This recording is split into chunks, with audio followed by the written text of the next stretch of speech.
آنس من جانب الطور نارا قال لأهلهم امكثوا إني آنست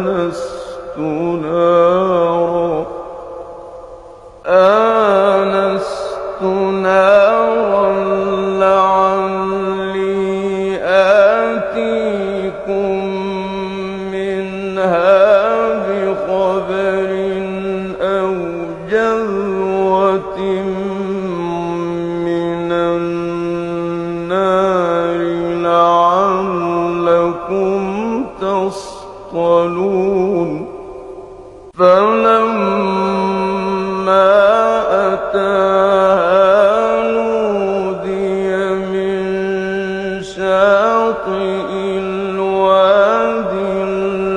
الأيمن في البقعة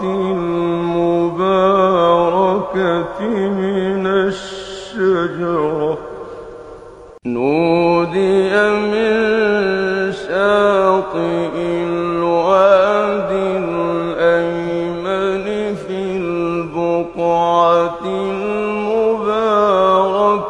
من الشجرة